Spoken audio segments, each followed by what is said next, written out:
Hola, vamos con una guía muy directa y al grano sobre las malformaciones congénitas de la nariz y la laringe. Hoy vamos a ver las claves para identificarlas y sobre todo para saber cómo actuar, y rápido. Muy bien, vamos a meternos de lleno en el tema. Cuando nos encontramos con un recién nacido que presenta estos síntomas, cada segundo cuenta. Saber interpretar las señales de alarma que vamos a repasar es literalmente lo que marca la diferencia. Empezamos por arriba, por la vía aérea superior, y más concretamente por la nariz. Lo que buscamos aquí es identificar esas banderas rojas, esas señales que nos están gritando «esto es una urgencia» desde el primer minuto. Bueno, la primera patología crítica que tenemos que tener en mente es la atresia de Coanas. A ver, para que nos hagamos una idea, es como si la nariz fuera un túnel que al final está bloqueado. Es la malformación de este tipo más común y, como veremos enseguida, su gravedad cambia radicalmente si afecta a un lado o a los dos. Y esta es la pista diagnóstica clásica, la del libro de texto, la cianosis cíclica. Es un patrón muy específico. El bebé se pone morado porque, claro, intenta respirar por la nariz, que está taponada, pero en cuanto se pone a llorar, abre la boca, el aire entra y listo, recupera su color normal. Es una bandera roja vital, de las que hay que reconocer al instante. Vale, si tenemos esta sospecha, hay una prueba súper sencilla que se puede hacer ahí mismo, a pie de cuna. Se intenta pasar una sonda. Si la sonda no avanza, si choca contra una pared donde debería haber un camino libre, el diagnóstico de atresia de Coanas está prácticamente confirmado. Ahora, el punto clave, el más importante, es este.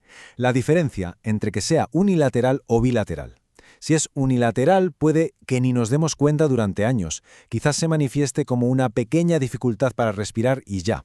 Pero si es bilateral, eso es una emergencia absoluta. El recién nacido simplemente no puede respirar. Así que, si sospechamos que es bilateral, la prioridad es una, y solo una. Hay que saltarse esa obstrucción como sea. Se necesita establecer una vía aérea por la boca de inmediato, ya sea con una cánula de Mayo o, si la cosa se complica, con una intubación, para estabilizar al bebé y derivarlo al hospital urgentemente. Venga, cambiamos de tercio y pasamos a las masas nasales congénitas. Y aquí la localización lo es absolutamente todo. Un error al identificar dónde está la masa puede tener unas consecuencias, catastróficas. Primero tenemos el quiste dermoide. La clave, como digo, es su ubicación. Siempre en la línea media del puente de la nariz. Y ojo, porque a veces nos da una pista muy curiosa como un pequeño agujerito o incluso un pelo que asoma por la superficie de la masa. En cambio, el meningoencefalocele, esto ya es otra historia completamente distinta. Aquí lo que tenemos es una herniación de tejido del propio cerebro, y su localización, paramediana, es decir, a un ladito de la línea media. Esta diferencia de apenas unos centímetros es fundamental.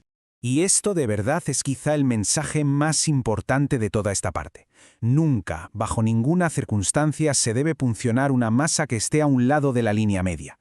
Hacerlo es arriesgarse a pinchar las meninges, provocar una fuga de líquido cefalorraquídeo y una meningitis. Es la regla de oro número 1. Como se ve, el manejo es radicalmente opuesto, y todo depende de dónde esté la masa. Si está justo en medio, lo más probable es que sea un dermoide, y la derivación puede esperar. Pero si está a un lado, es una urgencia hospitalaria que necesita un equipo de neurocirugía y otorrino de inmediato. Bien, pues bajamos un poco hacia la laringe para intentar descifrar las causas del estridor congénito. Ese ruidito respiratorio tan típico en los lactantes que tenemos que aprender a escuchar con atención.